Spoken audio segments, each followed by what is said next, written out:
Hello, hello. This is a newly recorded, updated version of my solution video for my first puzzle, Caged by a Secret Killer. Planning to record most of these because I just went back and added, because I learned how to do it, I added hints to the posts, and I would like the solution videos to incorporate and reference those hints at certain points. That way you can just jump to the hints and have the solution video involve them, so that way you're not just kind of blindly clicking on the hints and wondering about, did I go too far in the solve, maybe? And then maybe you get a hint for something you haven't gotten to yet, you know, that sort of thing. I'm saying all this even though people are probably going to watch these videos totally out of order, but, you know, whatever. This is the first one I'm recording, so I'm going to give that blurb here. So this looks a little weird setup because I have Notepad open here, and that's because Notepad's, I think, pretty helpful for this puzzle, so just going to leave that there. I'm not going to click on the hints here, I'm just going to go into the puzzle here.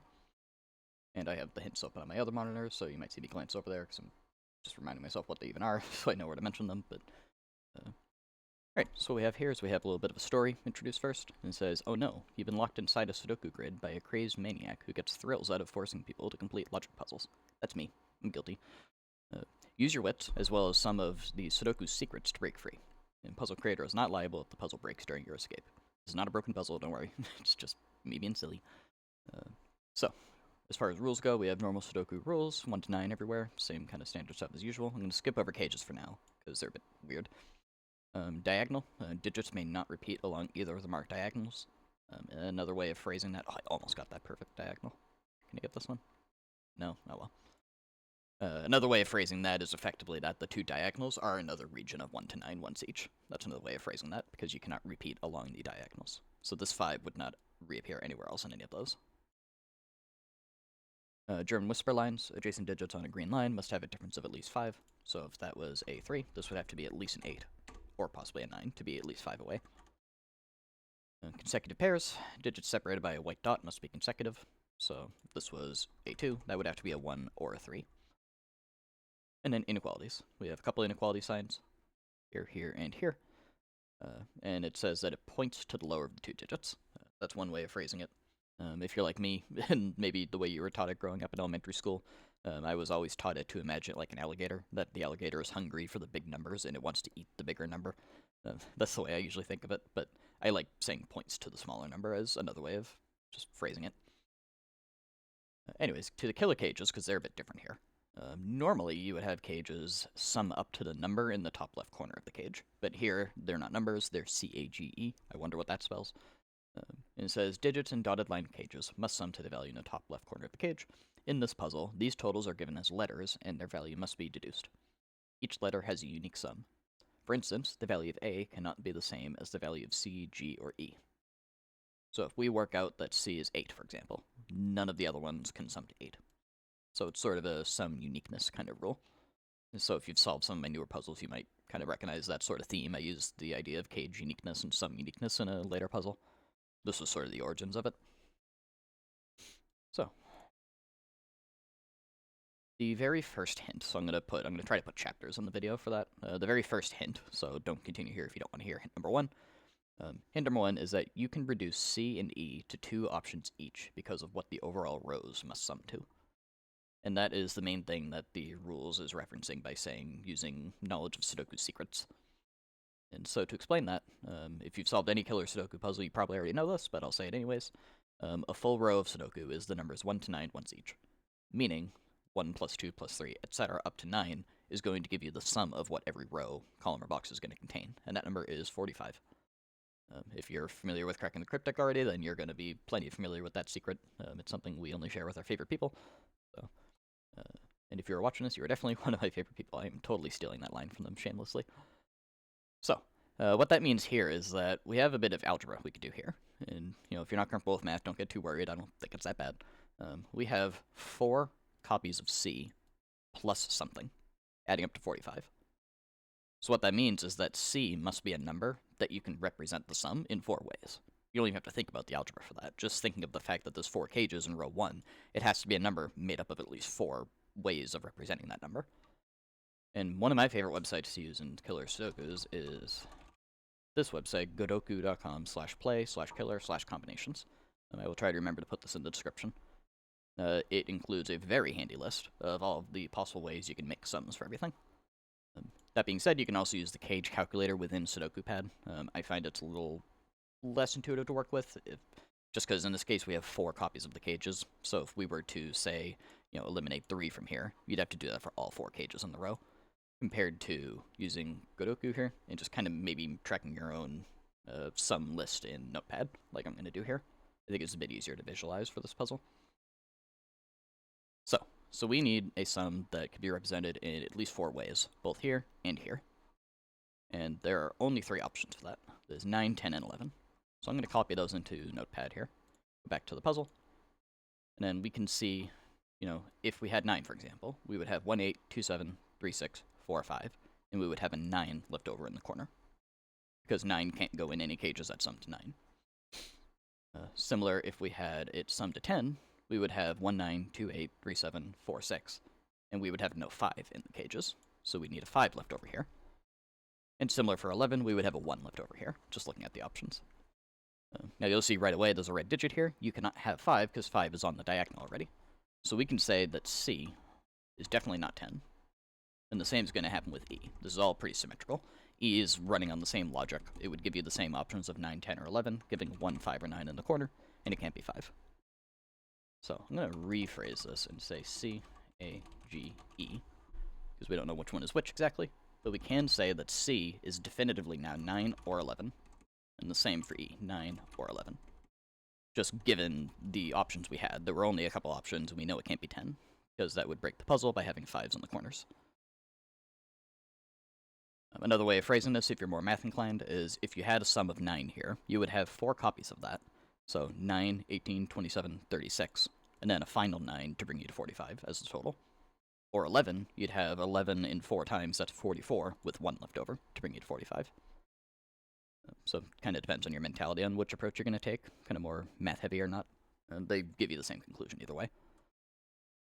And so that's progress. We don't know anything about A or G yet, but we do know at least C and E are both 9 or 11. And so we know one will be one will be the other. So that's our first hint. Hint number 2, so click away if you're not ready for hint number 2. Hint number 2 is that once you know what C and E are, granted again we don't know the order, but we know they're 9 and 11 collectively. Once you know what C and E are, those sums are not usable by A and G. That, along with the given digits in column 1 and 9, heavily restrict what A and G can be. And this is going to be a case where I think we'll use the calculator for this, because it'll be a little easier than tabbing back and forth with Sudoku in this case. So A, we'll start with A. A needs to be something that we can represent in at least 3 ways, not 4. So we're going to have more options for A. This I will briefly go over here, just to copy all the options that we have for 3. We'll make a note down here. We know that A cannot be 9 or 11, because we're already using them for C and E. So that leaves us with 5 options that A could be. And so we've already taken out 9 and 11. The other thing that hint mentions is using the number here, 4, in the column, and recognizing the fact that 4 cannot be something that's used in any of these sums. Meaning, if any of these options down here require the use of 4 in order to make 3 combinations, then it can't be that number that we're summing to. So an example of that is 7. 7 would require 1, 6, 2, 5, and 3, 4 represented in cages. We would not be able to make a cage be 3 and 4 because we have 4 in the column already. So 7 is not our sum for A. 8 does not require 4, so it could very well be 8. I'm going to skip over 10 for a second. 12 requires a 4 in the 4, 8 option, and 13 requires a 4 in the 4, 9 option. So it's not 12 or 13. So we can already rule out all those.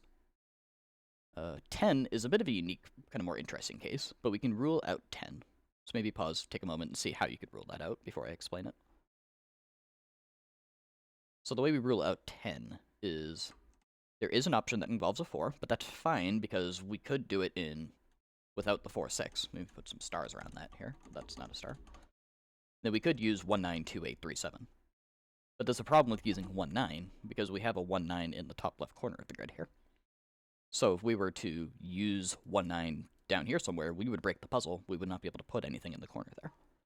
So because of that, we cannot use 10 as a sum, because we would first have to remove 4 as an option, and that would force us to do 1, 9, which breaks the puzzle.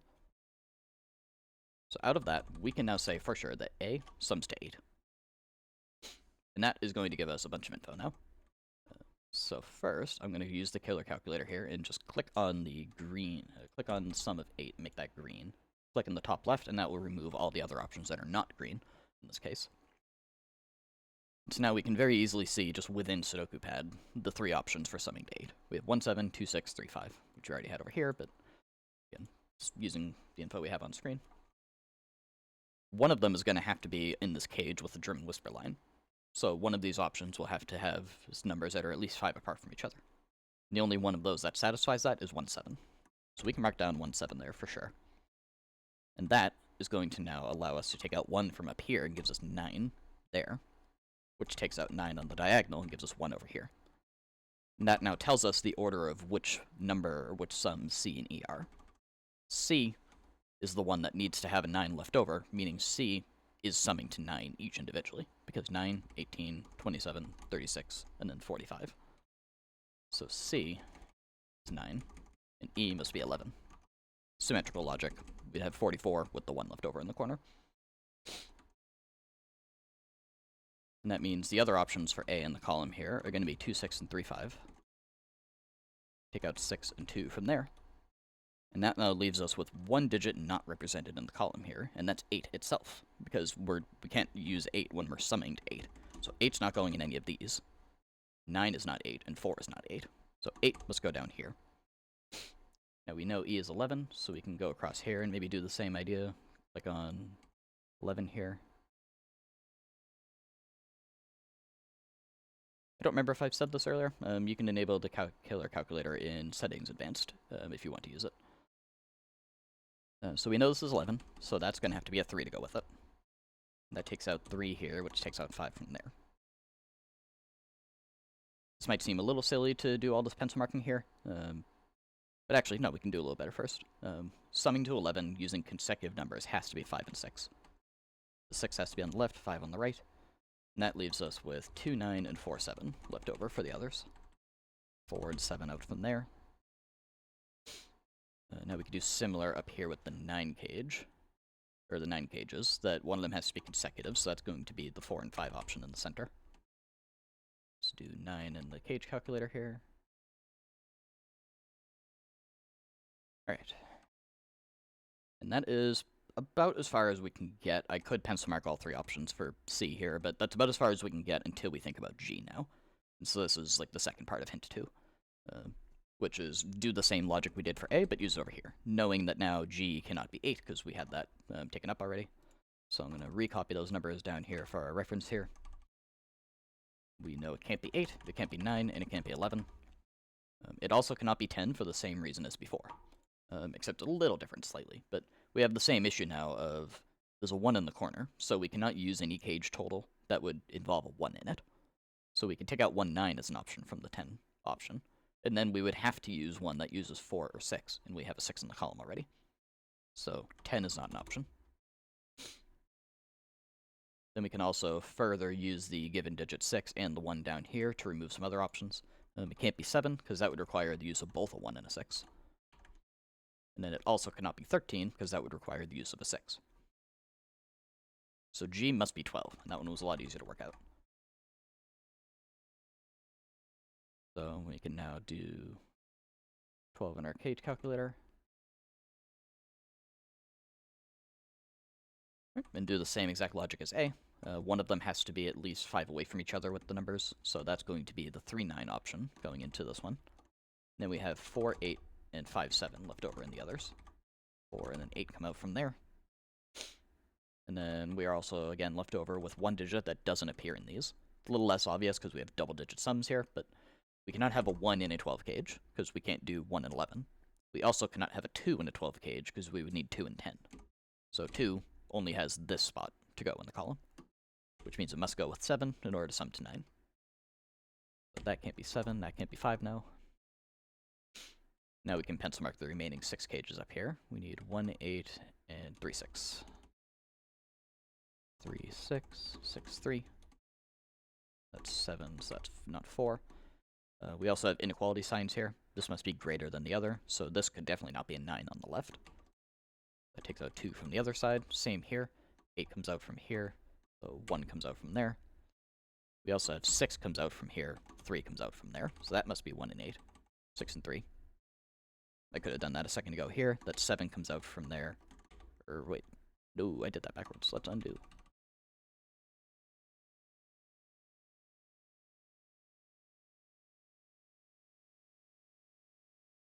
Okay, now let's go from here.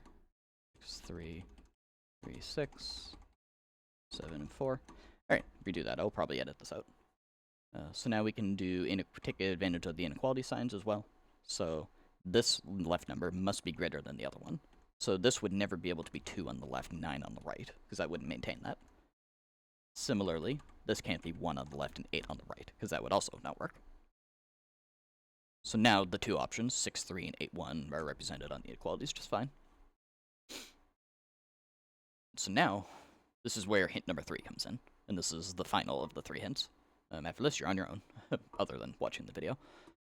So hint number 3 is, don't forget the German whisper lines can never have a 5 on them. What does that mean about where 5s can go? So that's going to obviously draw your attention to German whispers that haven't been in use yet, because we've already used these with 1 and 7. We already know there couldn't be a 5 on them anyways. So this hint is nudging you towards the box 3 up here and box 7 down here. 5 can't go on these. 5 also cannot go in those spots, and 5 already can't go down here, because 2, 7, or 9. So the only spot where 5 can go in this box is this.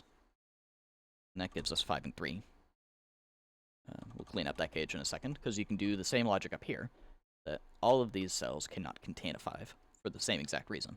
So this must be a 5 here, with a 7 underneath it. And this is going to allow us to completely fill in the rest of the perimeter now, just from Sudoku, because we now know 9 and 3, 4 and 8, 2 and 9, 4 and 7, 1 and 7, 6 and 2, 8, 1, 6 and 3. Just like that, the perimeter is filled. So that was sort of the original idea I had when setting this. God, when did I make this? February 2024. Yeah, that was a while ago now. Almost 2 years, but a year and like 11 months now. I just had the idea while walking around. I was on school one day, and I just thought about the idea of trying to ring the perimeter with cages and just seeing what that would do. And that was my inspiration for kind of learning how to set puzzles. We don't really need this note over here. I'll still leave it there anyways, but pretty much done with all the cage logic now. So now, in order to continue, we need to rely a bit on both German whisper logic and the diagonals in order to work out what's going on in certain spots. So let's use the 4 corner boxes, because they all only have 4 digits remaining in each. So if we pencil mark all these, this box we need 3, 4, 5, 7. We can't have 3 and 5 on the left half, so 4 and 7 are not on the right half. And that gives us 3 and 5 like that. Here we need 3, 5, 6, 7. We can already immediately take out 5 from all of those. 7 comes out from those two. 6 and 3 are unraveled there. 4 and 7. That is really quick for me to do just because of the fact that I have conflict checker on. Obviously that would take you a bit longer to spot some of those if you aren't using that. But for the sake of doing a solution video, I think it's worth doing that. And that leaves us with 2 and 8 left over in the diagonal, which is not resolved yet. Now... Okay. So now, on the other diagonal, we can do similar kind of logic, except for the fact that we know that there's German whisper is involved, so it's going to be a little more restricted on how to place the digits. So we need 1, 2, 6, and 9. Just going to take out all the options that don't work for now. Here we need 1, 4, 8, 9. And if you're really astute, you can catch that we have a 1, 9 pair on this diagonal now, meaning this cannot be a 1. That must be 4, and this can't be a 9, so that must be 6. 4 and 6 are the two most restricted numbers on German whispers, because it tells us we immediately know 6 has to be paired with 1, which gives us 9 and 2 over here. 4 must be paired with 9, which gives us 1 and 8 over here. Just like that, all of the... actually, nope, we have 2 spots left in here in the middle. We have 3 and 7 left over. 7 and 3. Just like that, the diagonals are done, except for the 2 8 pairs here, which I found a little bit odd when I was setting this. I kind of expected all the clues would just kind of continue to be symmetrical, or symmetric, whatever the word is. But no, the 2 8 pair needed an additional clue to unravel. That is where this comes in. First, though, I'm going to type in all of the triples that we need here, mostly because this is good practice for me, as just scanning the grid. We have 2, 5, 6 there. 4, 8, 9 over here. 1, 2, 6 over here. 4, 5, 8 over here. 3, 7, 9 over here. 1, 2, 8. 2, 8, 9. And 1, 3, 7. That was a lot quicker than I expected it to be. We also have a quadruple here, which is going to seem a little silly to pencil mark it first, but we have 1, 4, 6, 9. That is worth doing because we can actually work out what all 4 of those are. We already know right away. This can't be 4, 6, or 9, so that's a 1. That's a 9, that's a 6, that's a 4. That's going to reduce our options here quite a bit. So it gives us 2 here, 8 there, 1 here, and 2. And this is as far as you can get without using the final clue up here. So, again, this is an inequality sign, so we have to think this has to be lower than this number. So there is no way that this would ever be able to be a 9. This must be a 3. And that sorts out these triples. And then follow up from that, still not quite enough. But what we can do is we can now say 3 must be less than this. So this is definitely not a 2, because that would be greater than it. So this must be 8. 2, 9, 8, 2, 8. I'm gonna kind of breeze through this part. And we're done. It says you've escaped, at least for now, ... And so that leads into my second puzzle, which will probably be the next one I re-record, to include those hints as well. And that is Escape the Foggy Liar, if you want to do that one next. Kind of just rush through this one more or less, because this has been going on for about 20 minutes already, so I didn't want to go too much longer. I really wanted to just get the hints included in this version of the puzzle, or the video. So yeah, hope you enjoyed. Thank you for watching.